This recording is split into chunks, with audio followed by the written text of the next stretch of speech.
మీ పిల్లలు maths science లో dull గా ఉన్నారా? 100% మార్క్స్ కావాలంటే ఆన్లైన్ ట్యూషన్ ట్యుటోరిక్స్ లో జాయిన్ అవ్వండి. అహ్మదాబాద్ నుంచి లండన్ వెళ్తున్నటువంటి బోయింగ్ 7878 ఫ్లైట్ క్రాష్ అయిన సంగతి తెలిసిందే. అయితే అందులో 241 మంది పాసింజర్స్ ప్లస్ 12 మంది క్రూ సిబ్బంది, వాళ్ళతో పాటు కింద అంటే ఫ్లైట్ పడినప్పుడు చనిపోయినటువంటి 24 మంది, దాదాపు ఇంతమంది చనిపోయినటువంటి పరిస్థితి. ఒక్కరు మాత్రమే అందులోంచి సేవ్ అయ్యారు. అసలు ఫ్లైట్ యాక్సిడెంట్ ఎలా అయింది, టేక్ ఆఫ్ తీసుకున్న తర్వాత 1 మినిట్లోనే ఎలా జరిగింది అనేది ఇప్పటి వరకు కూడా ఇంకా క్లారిటీ లేనటువంటి పరిస్థితి ఉంది. ప్రస్తుతం మనతో పాటు లైవ్ కాల్లో అందుబాటులో ఉన్నారు కెప్టెన్ మమతా గారు. ఒకసారి ఆమెతో మాట్లాడదాం. ఆమె కూడా గతంలో చాలా గంటల పాటు ఫ్లైట్స్ నడిపినటువంటి అనుభవం ఉన్న వ్యక్తి, ఫస్ట్ లేడీ పైలట్ కూడా ఆవిడ. సో ఒక్కసారి ఆమెతో మాట్లాడదాం. మ్యామ్ నమస్తే అండి. నమస్కారం అండి. మ్యామ్, ఫ్లైట్ యాక్సిడెంట్ రెగ్యులర్గా మనం చూస్తూనే ఉంటాము, కానీ ఇంతమంది చనిపోవటం ఈ మధ్యకాలంలో అయితే చూడలేదు. ఏ కారణంతో, అంటే సాంకేతిక లోపాలా లేకపోతే ఇంకా ఏ కారణంతో ఈ ఇన్సిడెంట్ జరిగి ఉండొచ్చు అని చెప్పి మీ అనుభవంతో చెప్పగలుగుతారు మ్యామ్? అంటే అమ్మా, మాక్సిమం యాక్సిడెంట్స్ మీరు చూస్తే హిస్టరీలో కూడా take off and landing phase లోనే అవుతాయి. Yes ma'am. So this is a common thing అన్నమాట. And yes, definitely India law, this has been the biggest accident ever since we are in aviation. Yes. And this was absolutely devastating yesterday. And ikkada it is very difficult for us to conclude as to enduku ayindi anedi conclusion ki manam ippude raalemo. There could be various factors. Okay. The main factor what everybody in the industry are suspecting is bird strike. ఎందుకంటే అక్కడ చాలా habitat ఉంది take off తర్వాత. And మీరు తర్వాత కూడా చూస్తే, మీరు ఆఫ్టర్ ఫ్లేమ్స్ తర్వాత కూడా చూస్తే చాలా బర్డ్స్ కనిపిస్తున్నాయి అక్కడ, విపరీతమైన బర్డ్స్ కనిపిస్తున్నాయి. సో ఇదే సేమ్ సిమిలర్ యాక్సిడెంట్ న్యూయార్క్ దగ్గర అయింది, ఎక్కడైతే హడ్సన్ రివర్ లో ల్యాండ్ చేశాడు. ఎందుకంటే అది కొంచెం హైట్ లో అయింది. సో అప్పుడు ఏమైందంటే, that was also big commercial aircraft, and రెండు ఇంజన్స్ లలో బర్డ్స్ వెళ్ళిపోయినాయి. So both engines got shut off. And then ఆయనకు ముందు హడ్సన్ రివర్ కనిపించింది, అక్కడ వెళ్ళి ల్యాండ్ చేసేసాడు very safely. And luckily everybody survived that. Everybody survived. So that was mere his luck and everything, that where he could comfortably land into the river annamata. Okay. So ఇక్కడ most unfortunate thing that happen was that take off తర్వాత అది మొత్తము industry అంటే residential area ఉన్నందుకు అక్కడ there was no way. ఇప్పుడు మనకి బేగంపేటలో ఇటు సైడ్ పరేడ్ గ్రౌండ్ ఉంటుంది, అట్లా ఏదైనా గ్రౌండ్ ఉన్నా, కొంచెం ఓపెన్ ఏరియా ఉన్నా ఇంత డివాస్టేటింగ్ అయ్యేది కాదు. కానీ because he had to land over the houses, he still tried. అది మీరు చూస్తే అది it's a very controlled flight which vent down. అంటే ఏదో స్పిన్ అయిపోయి పడిపోవడం, లేక నోస్ డైవ్ అయిపోయి పడిపోవడం అలా పడిపోలేదు ఎయిర్ క్రాఫ్ట్. వాళ్ళు లాస్ట్ మినిట్ వరకు కూడా చాలా చాలా కేర్ఫుల్ గా కంట్రోల్ చేసి దే బ్రాట్ ఇట్ డౌన్. కానీ ఏమవుతుందంటే అమ్మా, ఇక్కడ టేక్ ఆఫ్ లో ఫ్యూల్ ఫుల్ ఉంటుంది. So both the wings have got full fuel because they are going to London. So ఇది long flight kabatti they have full fuel. And our fuel is like a bomb amma. It's like a live bomb laga anamata. So when they landed, it burst. ఆ flames లో తోటి చచ్చిపోయారు ఎక్కువ వరకు, ఆ కాలిపోయినందుకు చచ్చిపోయారు అనమాట మాక్సిమం. అది and this is a very common thing. మీరు చూసుంటారు, ఈవెన్ ప్రీవియస్ యాక్సిడెంట్స్ ఎక్కడెక్కడైతే టేక్ ఆఫ్ లో అయిపోయిందో ఎక్కువ వరకు అది కాలిపోతుంది, అండ్ ఆ కాలిపోవడం వల్ల చనిపోతారు మాక్సిమం. ల్యాండింగ్ అయితే కొంచెం ఫ్యూయల్ తక్కువ అయిపోద్ది కదా మ్యామ్, అంత తగ్గిపోతుంది, చాలా తగ్గిపోతుంది. ఎస్, ఇంకొకటి ల్యాండింగ్ లో ఫ్లేమ్స్ ల్యాండింగ్ లో చాలా తగ్గిపోతుంది. అండ్ ఇంత డివాస్టేటింగ్ ఉండదు. But yet we cannot say even that little fuel what is there on board sometimes may kill everybody. Okay. ఇంకొకటి కూడా మ్యామ్, ఇప్పుడు బర్డ్స్ ఈ బోయింగ్ పెద్ద ఫ్లైట్స్ ఏవైతే ఉంటాయో వాటిలోకి, అంటే ఇప్పుడు చిన్న ఫ్లైట్స్ ఉంటాయి కదా మ్యామ్, చిన్న ఫ్లైట్స్ ఉన్నప్పుడు ఏంటంటే బర్డ్స్ అటాక్ చేసినా కూడా చాలా స్పీడ్గా ఫ్యాన్స్ తిరిగేసి బర్డ్ని చంపేస్తుంది, అసలు బర్డ్ లోపలికి వచ్చే అవకాశం ఉండదు అని విన్నాను. కానీ పెద్ద ఫ్లైట్స్ ఏంటంటే ఇలాంటి ఫ్యాన్స్ సిస్టమ్ ఏది ఉండదు, బర్డ్ డైరెక్ట్ లోపలికి వచ్చేస్తుంది అని అంటున్నారు మ్యామ్, నిజమేనా అది? అవునండి, ఎందుకంటే ఇప్పుడు మనకి దీన్ని two different type of air crafts. ఒకటేమో మనం ప్రొపెల్లర్ ఎయిర్ క్రాఫ్ట్స్ అంటాం, ఏదైతే టర్బోజెట్ ఉంటుంది, పిస్టన్ ఇంజిన్ ఉంటుంది.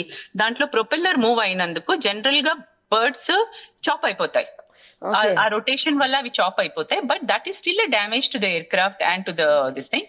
కానీ అది అంత డ్యామేజ్ కాదనమాట ఎంతైతే మనం అనుకుంటామో. Okay, Okay. ఇక్కడ ఏంటంటే ఇక్కడ the technology is different. Jet engines లో ఏంటంటే ఇంజిన్ ఎయిర్ ని సక్ చేసుకుంటది, ముందున్న ఎయిర్ ని సక్ చేసుకొని వెనక్కి వదిలేస్తుంటది అనమాట. ఓకే. సో అక్కడ ముందు ఆ బర్డ్ ఉండనియండి, మీరు చూసారు లాస్ట్ టైం ఒక యాక్సిడెంట్ అయింది ఎయిర్పోర్ట్ లో, అంటే ఒక మనిషి దాని ముందు నుంచి పోతుంటే సక్ అయిపోయాడు, అవును మ్యామ్, మనిషి సక్ అయిపోయాడు అందులోకి.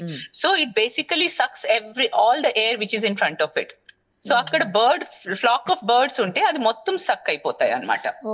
దెర్ ఈస్ అ పాసిబిలిటీ, అంటే these are all what we are just suspecting, these are all the suspect, అంటే we are just thinking it could be any other reason also which we cannot right now say. కానీ జనరల్ గా ఏమవుతుందంటే what we are expecting a technical snag అని common man అనుకునేది కొంచెం చాలా remote chances. ఎందుకంటే టెక్నికల్ స్నాగ్ అయినా కానీ ఒక ఇంజిన్ ఫెయిల్ కావచ్చు, కానీ రెండు కావడం is the very very rare అండి. ఇప్పటి వరకు మేము వినలేదు ఎప్పుడు కూడా రెండు కూడా టెక్నికల్ స్నాగ్ తోటి ఫెయిల్ అయిన సినారియో మేము ఇప్పటి వరకు చూడలేదు. అందుకే పైలట్స్ కి కూడా మొత్తం ట్రైనింగ్ ఉంటుంది. వన్ ఇంజిన్ ఫెయిల్ అయినా వాళ్ళు జెంటల్ గా క్లైంబ్ అయ్యి మళ్ళీ వచ్చి ల్యాండ్ అయ్యేటట్టు ఉంటుంది అనమాట. So they are all trained for a single engine failure, దానికి అంతా ట్రైనింగ్ ఉంటుంది. కానీ ఇక్కడ very very unfortunate that both engines gave up. So the only thing we can correlate back is that Hudson River ఏదైతే అయిందో New York లో. Actually 8,200 hours పాటు వాళ్ళు ఫ్లైట్స్ నడిపిన అనుభవం ఉన్న చాలా మంచి పైలట్స్ అని అంటున్నారు మ్యామ్ అసలు. అవునండి, they are very well experienced captain, and he was rated as one of the good captain in Air India. So I strongly feel it may not be a pilot error, and but at the same time we still have to see, and we have to wait and see what exactly the investigation is going to come out. Ma'am ఇంకొకటి కూడా వినిపిస్తోంది ఏంటంటే Boeing తర్వాత air bus అనే two types of flights ఉంటాయి.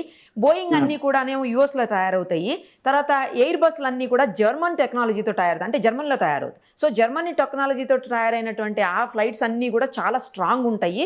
ఈ Boeing విమానాలు మాత్రం ఈ మధ్య కాలంలో చాలా ఎక్కువగా యాక్సిడెంట్స్ అవుతున్నాయి అని చెప్పి.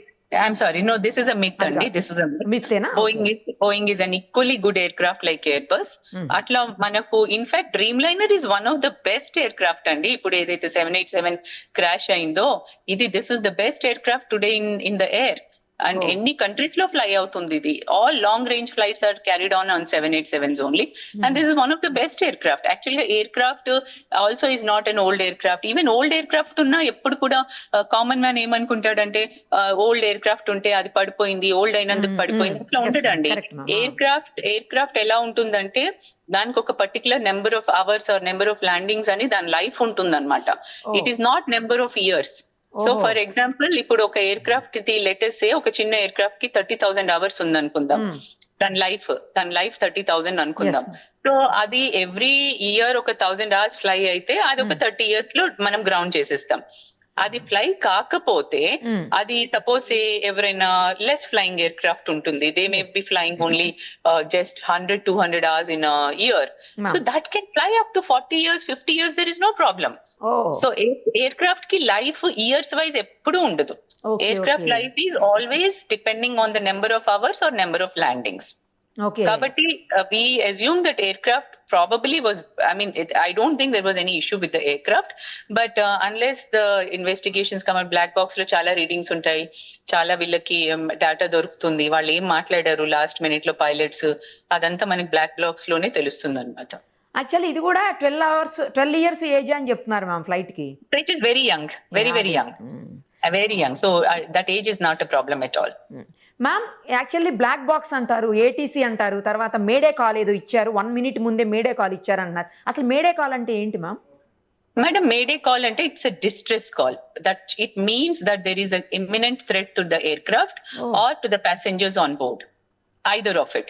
So it's a mayday. Ante okavela pilot unconscious అయిపోతే, captain unconscious అయిపోతే కూడా co-pilot mayday call ఇచ్చేస్తాడు, because that is a threat now to the aircraft.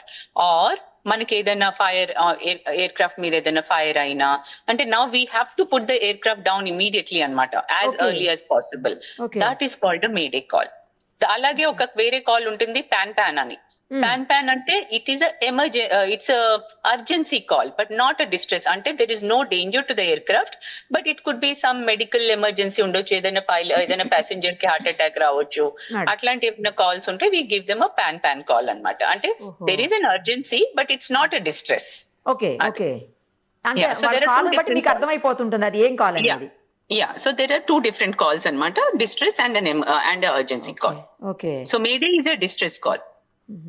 Ma'am ATC అంటే ఏంటి, అలాగే బ్లాక్ బాక్స్ అంటే ఏంటి, ఏముంటది అందులో? ఏటీసీ అంటే ఎయిర్ ట్రాఫిక్ కంట్రోల్ అమ్మా. Mm. ఎయిర్ ట్రాఫిక్ కంట్రోల్ లో బేసికల్ గా ఏమవుతుందంటే వాళ్ళు కంట్రోల్ చేస్తున్నారు కదా, ఇప్పుడు ఈయన టేక్ ఆఫ్ క్లియరెన్స్ ఇచ్చారు, టేక్ ఆఫ్ క్లియరెన్స్ ఇచ్చిన తర్వాత టేక్ ఆఫ్ అయ్యాడు, ఎస్ టేక్ ఆఫ్ కాగానే he gave a May Day call. That means there was some problem with him immediately after takeoff. It was within 30 seconds. Within 30 seconds he was coming down. So the ATC is always in touch with the pilot. So మేము మాకు ఏ emergency ఉన్నా ఏది ఉన్నా we immediately inform them on the ATC. ఆ ATC అనేది ఎలా ఉంటుందంటే అమ్మా, ఇది ఒక ఫ్రీక్వెన్సీ మీద మేము మాట్లాడుతున్నాం. సో మేము ఇప్పుడు ఆ ఫ్రీక్వెన్సీ మీద మేము మేడే కాల్ ఇస్తే అన్ని ఎయిర్ క్రాఫ్ట్స్ ఏవైతే ఆ ఫ్రీక్వెన్సీ మీద ఉన్నాయో అందరూ వింటారు. Okay So that aircraft which is in distress will get a priority.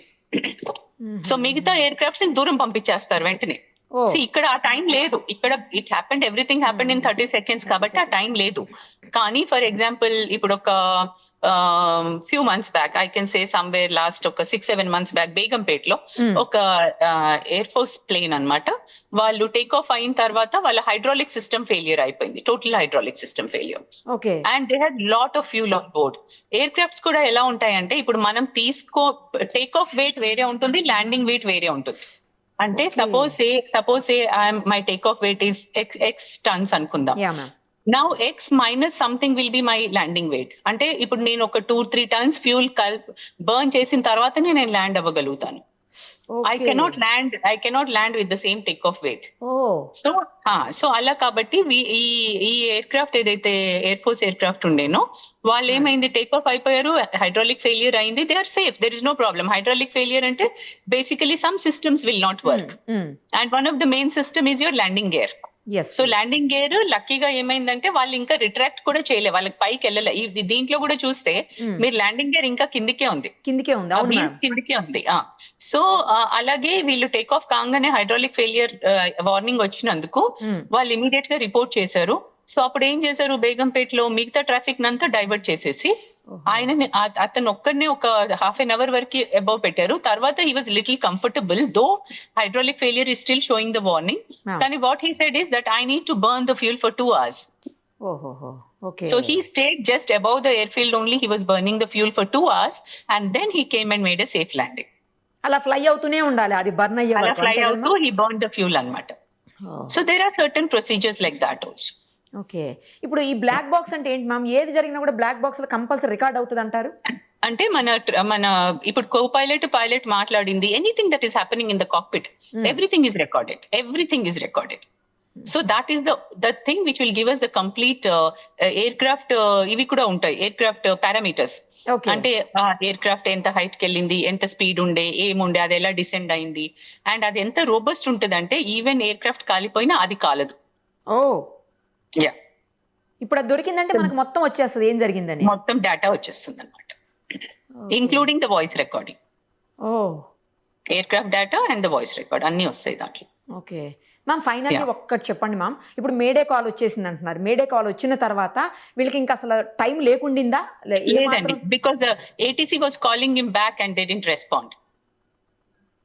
వాళ్ళకి ఏటీసీ మళ్ళీ వాళ్ళని కాల్ చేస్తుంది ఎయిర్ క్రాఫ్ట్ ని, but they didn't respond after that. Okay, అంటే బర్డ్ అయ్యే అవకాశం, ఇప్పుడు ఏటీసీ నుంచి వాళ్ళకి మేడే కాల్ వచ్చింది కదా మ్యామ్, ఆ కాల్ వచ్చినప్పుడు ఏటీసీ నుంచి కాదు, ఎయిర్ క్రాఫ్ట్ నుంచి ఏటీసీకి వెళ్ళింది కదా కాల్, ఆ వెళ్ళినప్పుడు వాళ్ళంటే ఈ ఇంజన్ లో ప్రాబ్లం ఉందని ఉద్దేశం, లేకపోతే బర్డ్ హిట్ చేసింది అది కూడా చెప్పలే వాళ్ళు, they didn't announce a bird hit అని అనౌన్స్ చేయలే వాళ్ళు. ఓహో, సో స్టిల్ వీఆర్, అందుకే మాకు ఇంకా there are so many openings ఇంకా అన్నమాట, we can't make out unless we get to know. ఆ బ్లాక్ బాక్స్ లోనే చాలా ఇన్ఫర్మేషన్ తెలిసిపోతుంటది. ఎప్పటికి తెలుస్తుంది మ్యామ్ అది? మన కంప్లీట్ ఇన్ఫర్మేషన్ మినిమం టేక్ ఈ బ్లాక్ బాక్స్ వీళ్ళు మళ్ళీ మ్యానుఫ్యాక్చరర్ కి వెళ్తుంది దాని అనాలిసిస్ కోసము. సో నేను అనుకోవడం అయితే మోస్ట్ మినిమం 15 రోజులు పడుతుంది. అబ్బా, అది minimum. Yes yes, okay. because they'll also study kada, manufacturer also has to study the whole data, everything. They cannot simply conclude something. వాళ్ళంతా మొత్తం ప్రాపర్ గా ఇన్వెస్టిగేట్ చేసి చదివి ఆ పారామీటర్స్ చూసి what could have gone wrong, they have to read everything.